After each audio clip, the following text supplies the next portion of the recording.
This episode is brought to you by Purina's Purple Leash Project. Only 17% of domestic violence shelters in the U.S. currently accept pets. As a result, 48% of survivors delay leaving because they can't take their pets with them. Through the Purple Leash Project, Purina is helping abuse survivors and their pets escape and heal together. To join Purina, visit purpleleashproject.com.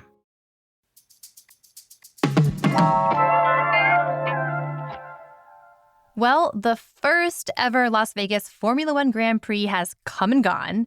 And let's just say reviews are mixed. Some are saying it's the best thing ever. Others are saying it's literally the worst event ever planned in Las Vegas. They can't both be right, or can they? Today on CityCast Las Vegas, I sit down with co-host Dayvid Figler because Dayvid actually went to go see F1 this weekend. And we talk about what that experience was like, how our city has responded, and of course, our favorite tweets about F1.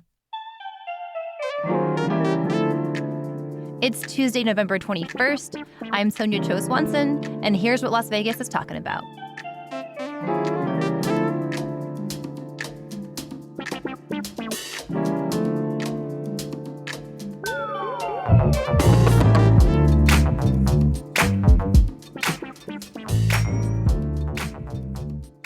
Hey, before we jump into today's show, we've been getting a ton of new listeners lately, so if that's you, welcome. As you longtime listeners know, CityCast Las Vegas is all about connecting you with your city. We've got local news, things to do, and conversations with our most interesting residents.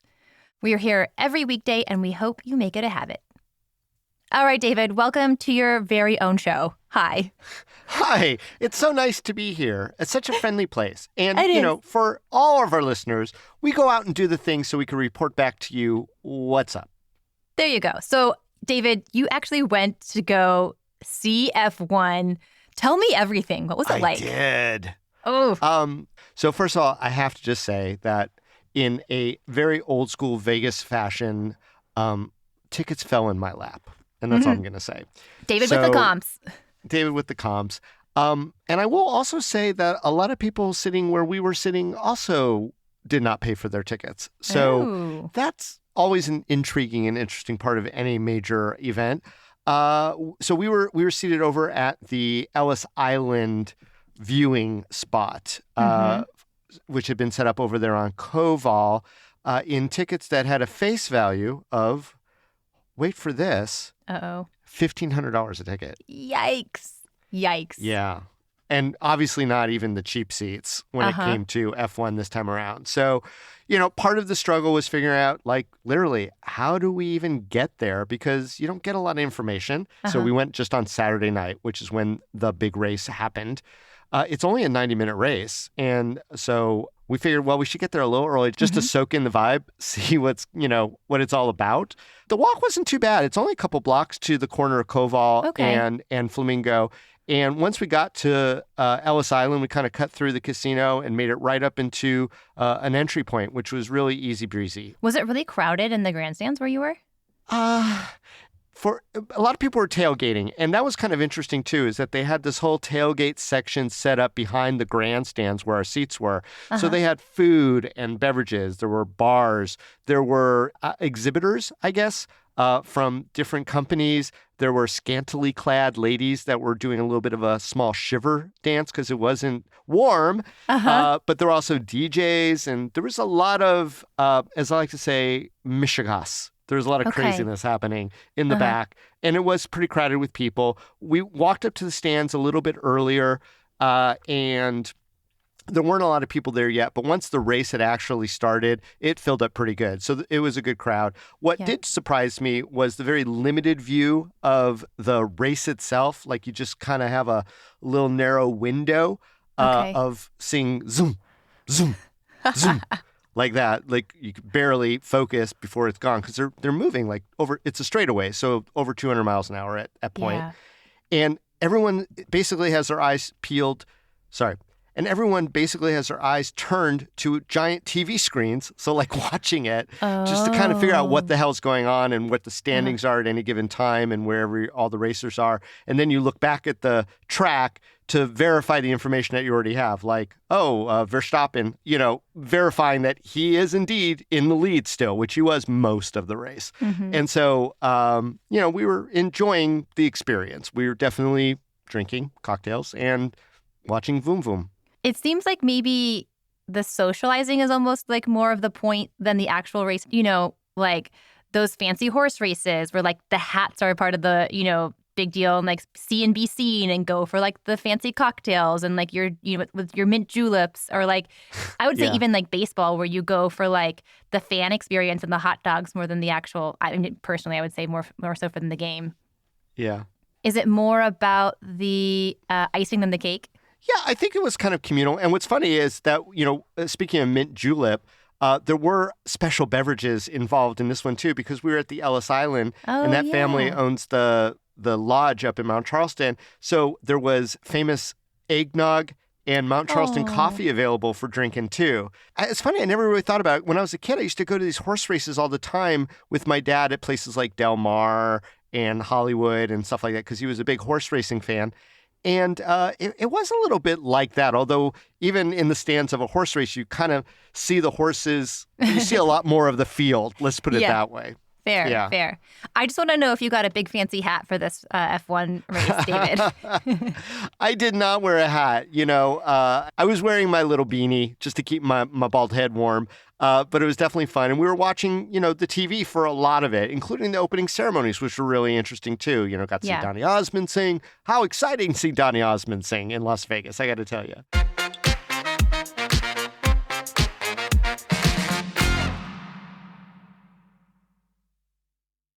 This episode is brought to you by State Farm. What if your life story was a new podcast series? Would it be a comedy, an action-packed thrill ride? No matter which genre, State Farm is there for your what-ifs, which means they help keep your life story from becoming a mystery. Because when you've got questions like, what if my policy doesn't cover this? They've got answers. You can file a claim on the State Farm mobile app or simply call your agent. It's how insurance plays a supporting role. No matter your story, like a good neighbor, State Farm is there. Hey, Emma, carolers! Oh, lovely! Now this I love.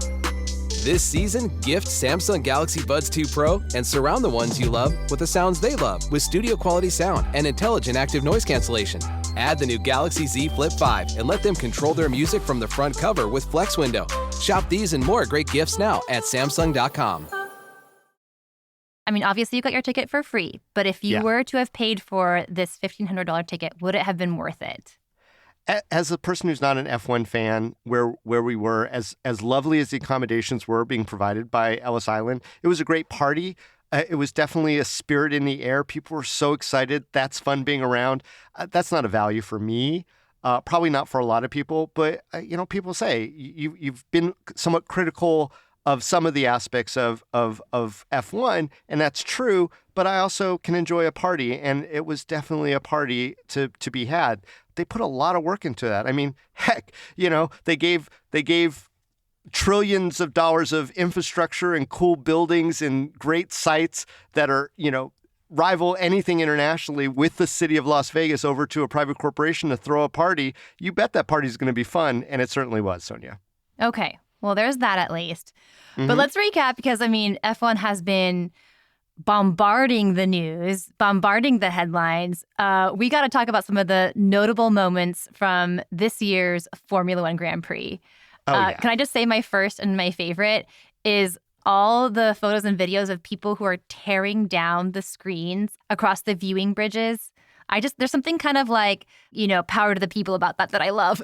Yeah. It's almost like, oh, let us eat cake, Marie Antoinette. Well, we've got a little pushback for you. Exactly. Exactly. Yeah, the masses were revolting, so to speak. Yeah, that was really interesting. People finding a way to be able to see what was happening.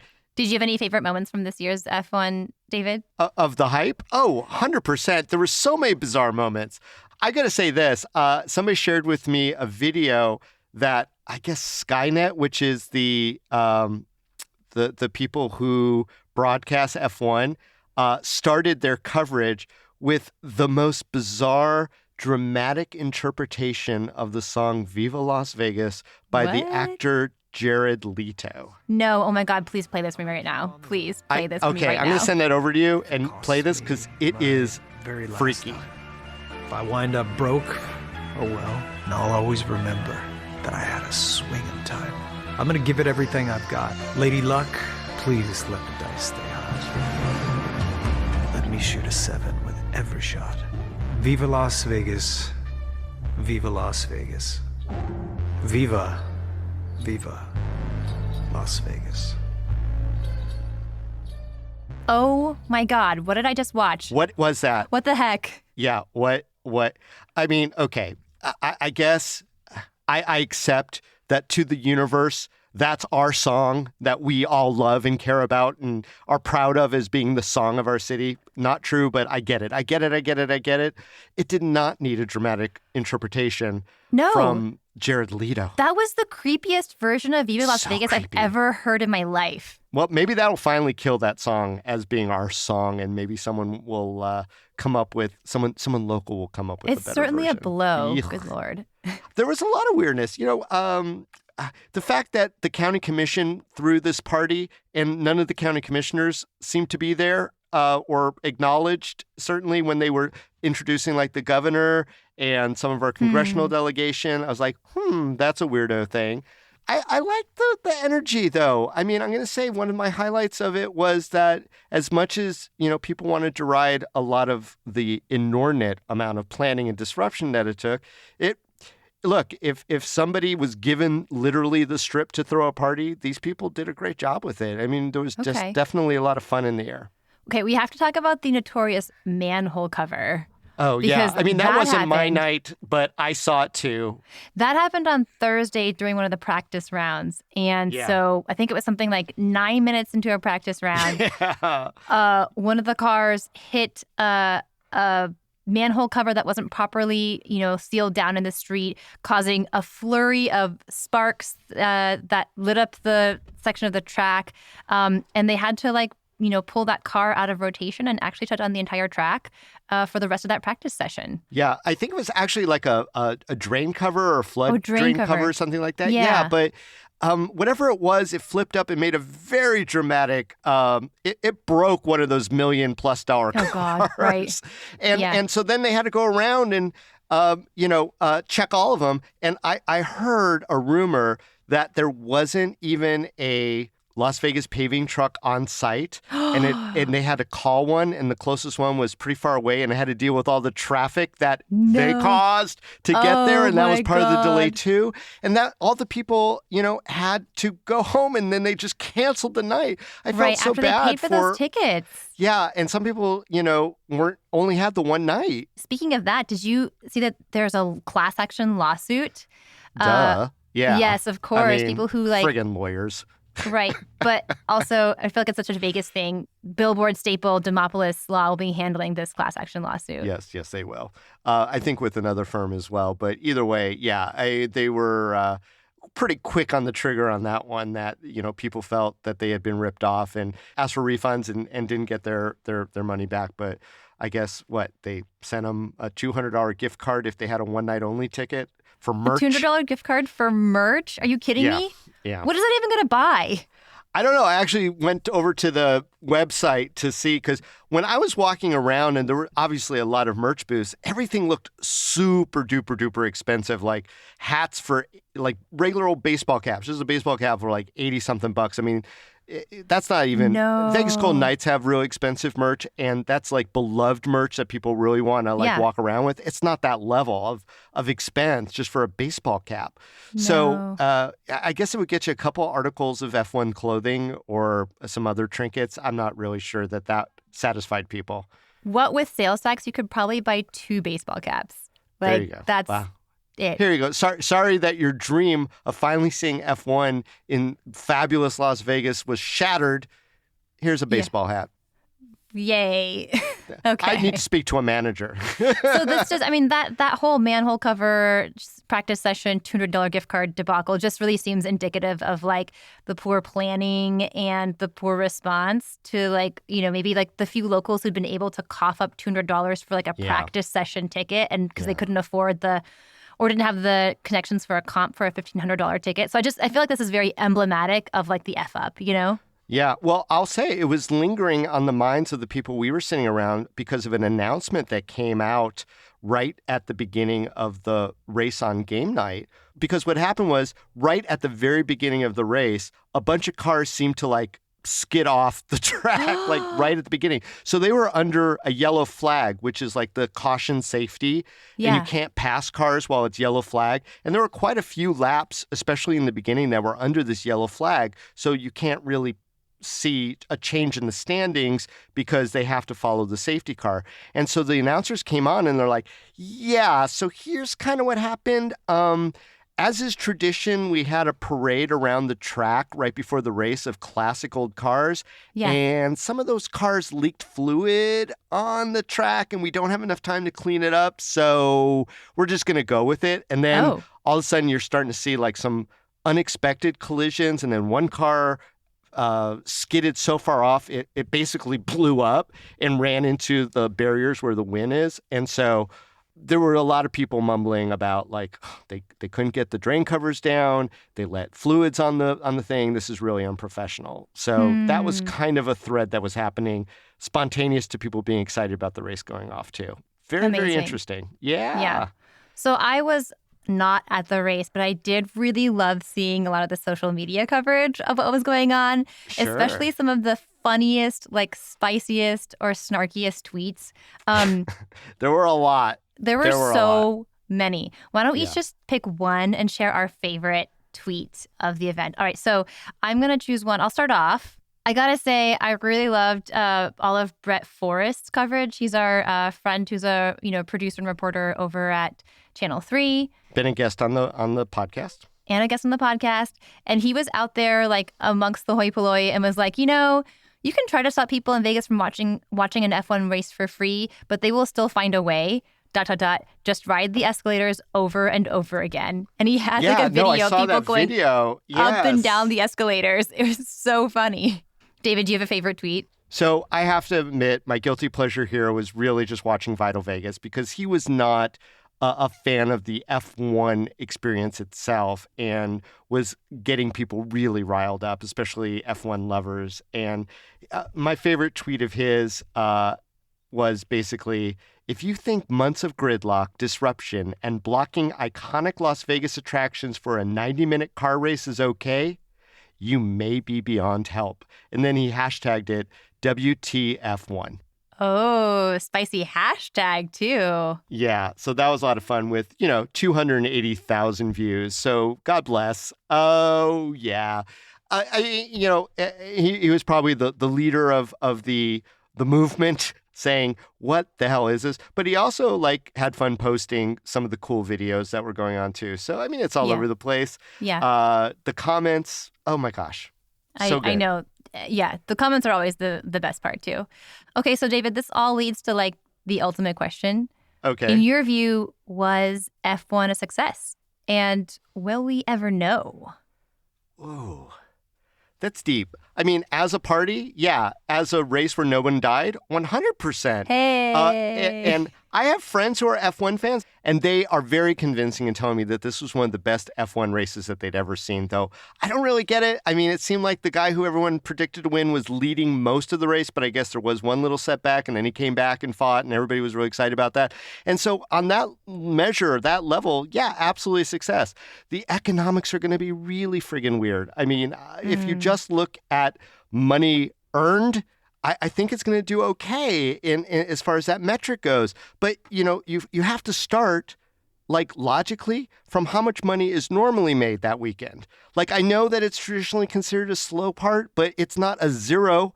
So there is a number that you would normally get if you didn't give essentially the strip away to a private company for almost 6 months, it seemed. Right.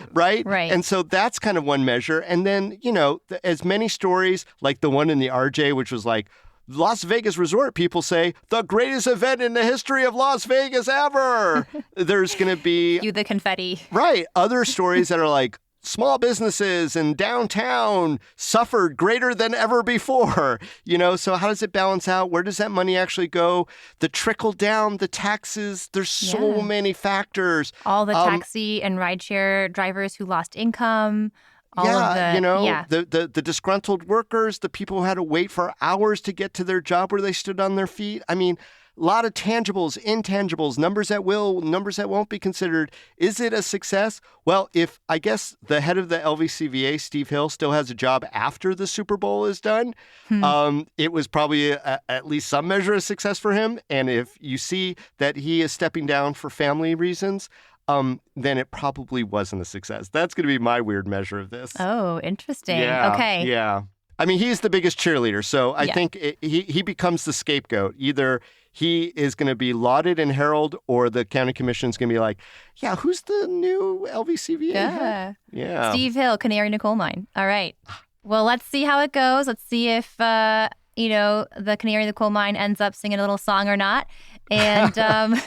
And if I get free tickets to Super Bowl, Sonja, we'll do another one of these. Do you really? Oh, my God. Okay, no, I don't have them yet. Hope springs eternal. Okay. Well, I'll keep my fingers crossed for you, Dayvid. Hey, Dayvid, thanks so much for joining us today on CityCast Las Vegas. This was a fun episode. Oh, absolutely, Sonja.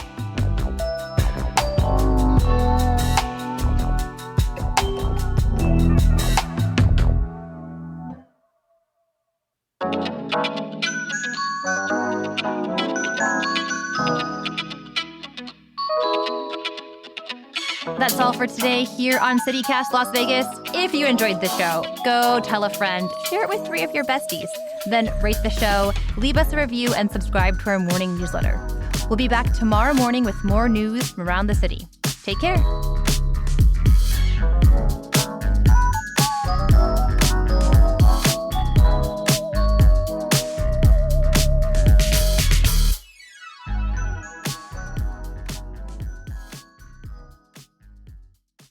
I just ate a cookie for lunch.